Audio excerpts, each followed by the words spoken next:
నమస్తే. ఫార్ములా ఈ కార్ రేస్‌కు సంబంధించి ఈ మధ్యలనే ఒక ముందడుగు పడ్డట్లు మనకు కనిపించింది. గవర్నర్ అనుమతిచ్చిండు. కేటీఆర్‌ను ప్రాసిక్యూషన్ చేయడానికి ఏసీబీకి అనుమతిచ్చిండు. ఏసీబీ కూడా అన్ని వివరాలు నమోదు చేసుకున్నది. మొత్తం చార్జ్‌షీట్ కూడా దాఖలు చేసే ప్రయత్నం చేస్తుంది. ఇక ఈ ఫార్ములా రేస్‌కు సంబంధించి సర్కారుకు ఏసీబీ నివేదిక అందించింది. ఇక వీళ్ళు బీఆర్ఎస్ వాళ్ళు ముఖ్యంగా కేటీఆర్ బాగా చెప్తూనే ఉన్నాడు. ఫార్ములా ఈ రేస్ వల్ల హైదరాబాద్ కీర్తి పెరిగింది. ప్రపంచ దేశాలన్నీ ఇట్లా మెడల్ తిప్పి ఇట్లా చూసినాయి. ఇక దాదాపు 700 కోట్ల పెట్టుబడి వచ్చింది హైదరాబాద్కి అంటున్నాడు. అంటే తెలంగాణ రాష్ట్రానికి.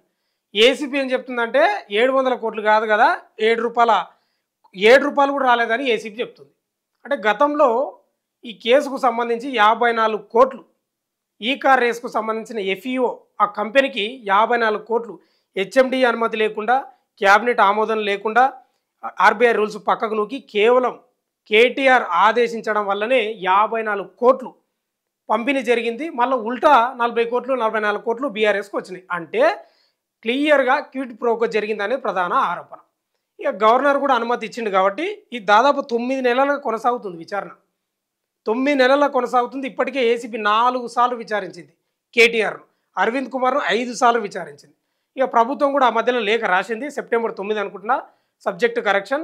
ఈ మధ్యలో అంటే మొన్న గురువారం లాస్ట్ వీక్ అనుమతి ఇచ్చింది ప్రాసిక్యూషన్ చేసుకోవడానికి. ఇక ఏసీబీ దూకుడు పెంచింది. ఇక పదే పదే కేటీఆర్ ఏం చెప్తున్నాడు, ఇది లొటపీస్ కేసు ఉత్తదే ఏం లేదు, దీనిలో రేవంత్ రెడ్డికి ఏం పనిపాట లేక నా మీద పడ్డాడు, 54 కోట్లు పెద్ద లెక్కన అంటున్నాడు. నిజమే, అడవులల్లో క్రూరముగాలకు ఏనుగులు తినే క్రూరముగాలకు జింకలేం సరిపోతాయి. మరి అంతే కదా, 54 కోట్లు అంటే ప్రజల సొమ్ము, అది పేద ప్రజల సొమ్ము, కార్మికుల సొమ్ము. అది కేటీఆర్కు గంజిలో ఈగం తీసేసినట్లు తీసేస్తున్నాడు 54 కోట్లను. ఆ 54 కోట్లతోటి ఎంత అభివృద్ధి చేయొచ్చు, పేదలకు ఎంత పంచొచ్చు, లేకపోతే ఇండ్లు కట్టొచ్చు అనేది వీళ్ళకు కూడా తెలుసు. కాకపోతే వీళ్ళు ఏంటంటే బాగా బకాసురులు కదా, బాగా డబ్బులల్లో మునిగి తేలుతున్న వాళ్ళు కాబట్టి 54 కోట్లు అనేది వాళ్ళకు అసలు లెక్కనే కాదు. ఇంకో విషయం ఏంటంటే ఎలక్ట్రాన్ల బాండ్ల రూపంలో బీఆర్ఎస్ పార్టీ దేశంలోనే 2వ స్థానంలో ఉందంటే ఏ స్థాయిలో వసూల దంద వేసిందో మనం అర్థం చేసుకోవాలి. ఇక ఈ ఫార్ములా కార్ రేసుకు సంబంధించి సర్కారుకు ఏసీబీ నివేదిక అందజేసింది. అంటే నివేదికలో భాగంగా చాలా విషయాలు బయట పెట్టింది. కేటీఆర్ చెప్తూనే ఉన్నాడు 700 కోట్ల పెట్టుబడి వచ్చింది హైదరాబాద్ కానీ, 700 కాదురా నాయన, 7 రూపాయల పెట్టుబడి కూడా రాలేదని ప్రధానంగా ఏసీబీ చెప్తుంది. ఒకసారి చదివిన తర్వాత నేను మాట్లాడతాను మధ్యలో. ఫార్ములా ఈ రేస్ ఉదంతంలో కీలక పరిణామాలు చోటు చేసుకుంటున్నాయి.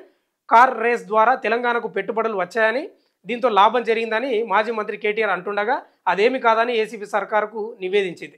దీంతో ఈ కేసులో ఉత్కంఠ తారాస్థాయికి చేరనుంది. అసలు ఏం జరిగిందనే అంశాలు విచారణలో వెలుగులోకి రానున్నాయి. అయితే ఏసీబీ మాత్రం ప్రభుత్వ ఆదేశాలతో మొత్తం వ్యవహారాన్ని లోతుగా విచారించి నివేదిక రూపొందించిందట. ఈ కేసులో సర్కారు వేగం పెంచుతుందని తాజా పరిణామాలు స్పష్టం చేస్తున్నాయి.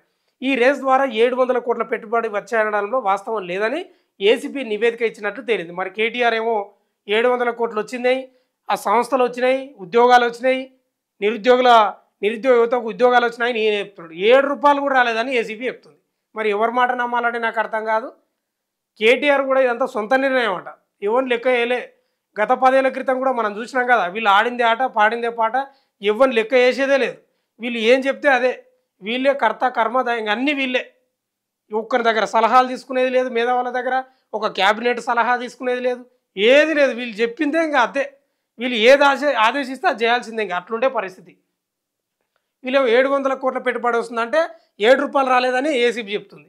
పైగా హెచ్ఎండిఏకు 54 కోట్ల నష్టం జరిగినట్లు అవినీతి నిరోధక శాఖ నివేదికలో పేర్కొన్నట్లు సమాచారం. కార్ రేసింగ్ నిర్వహణ అప్పటి మంత్రి కేటీఆర్ సొంత నిర్ణయమని ఈ నివేదికలో వెల్లడించినట్లు విశ్వసనీయంగా తెలిసింది. నిల్సన్ రిపోర్ట్ ఆధారంగా ఈ రేస్ ద్వారా రాష్ట్రానికి 700 కోట్ల పెట్టుబడులు వచ్చాయని కేటీఆర్ చెప్పారు. కానీ అందులో నిజం లేదు. సమాచారం కోసం నిల్సన్ను సంప్రదిస్తే స్పందించేందుకు నిరాకరించిందని ఏసీబీ తన రిపోర్ట్లో పేర్కొన్నది. ఏసీబీ స్పందించనికి ఆ నిల్సన్ అనే ఒక వాళ్ళని స్పందిస్తే అసలు స్పందనే లేదంట. ఈయననేమో 700 కోట్లు అంటున్నాడు కదా, అది ఎంతవరకు నిజమో ఒకసారి కనుక్కుందామని చూస్తే స్పందనే లేదట. ఫార్ములా ఈ రేస్ నిర్వహణ అప్పటి మున్సిపల్ మంత్రిగా కేటీఆర్ సొంత నిర్ణయమని వెల్లడించింది. కేటీఆర్ ఆదేశాలను గుడ్డిగా నమ్మి హెచ్ఎండి ఏకంగా 54 కోట్లు నష్టపోయిందని ప్రతిగా ఎన్నికల ఫండ్ రూపంలో బీఆర్ఎస్కు 44 కోట్లు లబ్ధి చేకూరిందని ఏసీబీ పేర్కొన్నది. అంటే క్లియర్‌గా క్విడ్ ప్రోకో జరిగింది. అంటే ఇది నీకు, అది నాకు. వీళ్ళు 54 కోట్లు వాళ్ళకు పంపిస్తే వాళ్ళు తిరిగి 44 కోట్లు ఇచ్చిండ్రు. నిజంగా చెప్తున్నా కదా! గత 10 ఏళ్లుగా బీఆర్ఎస్ మామూలుగా దోచుకోలేదు. జాతీయ పార్టీలను కూడా వెనక్కి నెట్టి ఎలక్ట్రాన్ల విరాళాల రూపంలో రెండో స్థానంలో ఉంది దేశంలో. అంటే ఏ స్థాయిలో వీళ్ళు బ్లాక్‌మెయిల్ చేసిండ్రో అర్థం చేసుకోవాలి. ప్రైవేట్ వ్యక్తుల ప్రతిపాదనతో ఫార్ములా ఈ రేస్ అంట ఇక.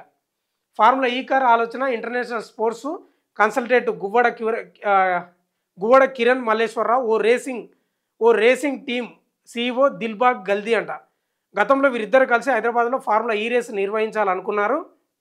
ఇందుకు గాను అప్పటి ఈవీ డైరెక్టర్ సూరజ్ను కలిసిరట.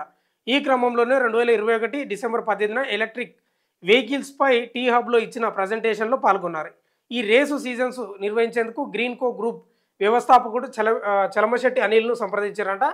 ఆ తర్వాత నాటి మంత్రి కేటీఆర్తో పాటు పలువురు ప్రభుత్వ అధికారులతో సమావేశం అయ్యారు.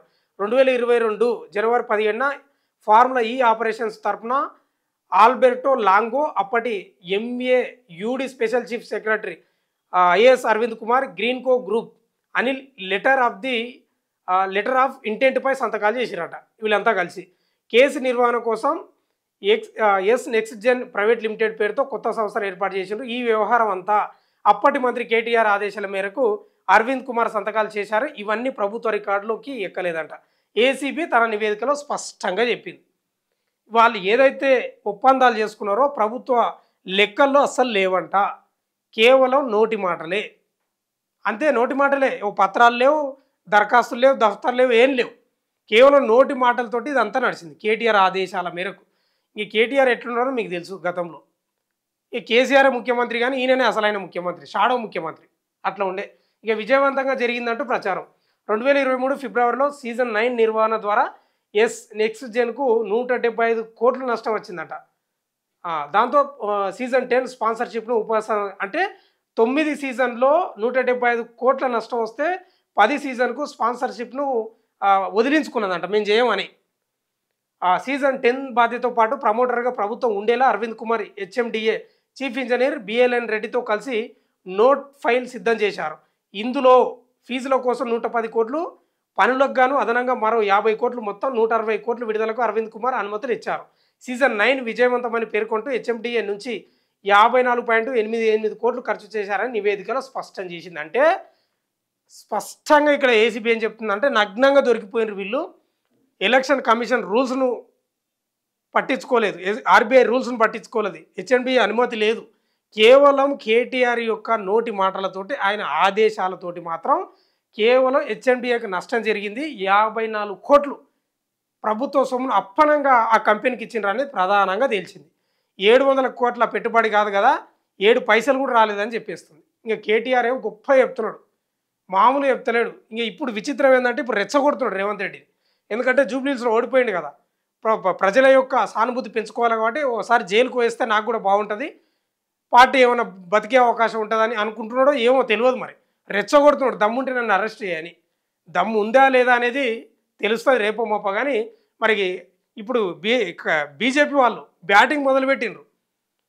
గవర్నర్ అనుమతి ఇచ్చిండు కదా, రేవంత్ రెడ్డి ఎందుకు చేస్తలేవని బ్యాటింగ్ మొదలుపెట్టిండ్రు ఆల్రెడీ వారు. మరి రేవంత్ రెడ్డి ఏం చేస్తారో ఏం కథనో తెలియదు. కానీ మొత్తమే అయితే సర్కారుకు ఏసీబీ నివేదికలో బట్ట బయలు చేసింది. అన్ని అంత ఫ్రాడ్ జరిగింది, మొత్తం క్విడ్ ప్రోకో జరిగింది. ప్రభుత్వ సొమ్మును అప్పనంగా ఎఫ్ఈఓ కంపెనీకి ఇచ్చేసిండ్రు. ఈ కార్ రేస్కు సంబంధించిన కంపెనీకి మొత్తం నష్టమే జరిగింది తప్ప రూపాయి ఏకానమందం లాభం జరగలేదని ఏసీబీ క్లియర్ కట్గా తన నివేదికలో ప్రభుత్వానికి అందజేసిన పరిస్థితి కనిపిస్తూ ఉంది. కేటీఆర్ ఇప్పుడు ఏం చెప్పుకుంటాడు, ఆయన చెప్పుకునేది ఏం లేదు, లాభం జరిగిందనే చెప్పుకుంటాడు. కానీ ప్రభుత్వ సొమ్మును అప్పనంగా 54 కోట్లను అక్కడ అడ్డగోలుగా ఎవరి అనుమతి లేకుండా ఇచ్చారు చూడు, అది నిజంగా నేరమే, మామూలు నేరం కాదు. ఇవాళ సింపుల్గా తీసుకుంటున్నాడు కేటీఆర్, కానీ చాలా పెద్ద నేరం అది. ప్రభుత్వ సొమ్మును తినడం అంటే పేదల రక్తాన్ని తినడమే. అదే పని చేసిండు కేటీఆర్ కూడా. చూద్దాం ఏం జరుగుతుందో. ఈ కేసుకు సంబంధించి వార్తలు అయితే గుప్పమంటున్నాయి. రేపు ఎల్లుండో ఆవులెల్లుండో ఏదో జరగవచ్చు అంటున్నారు. కానీ మరి రేవంత్ రెడ్డి ఈ ఖైరతాబాద్ ఉప ఎన్నిక ఆ అంశం వస్తుంది, తర్వాత లోకల్ బాడీ ఎన్నికలు ఉన్నాయి. మరి కేటీఆర్ని ఇప్పుడు ముట్టుకుంటే ఏమైనా అవుతుందని భయపడుతుండా ఏం కథనో తెలియదు. కానీ మొత్తం అయితే బీజేపీ అయితే మన రోకలు దుంకులాడినట్లే దుంకులాడుతారు వాళ్ళైతే. చూద్దాం ఏం జరుగుతుందో.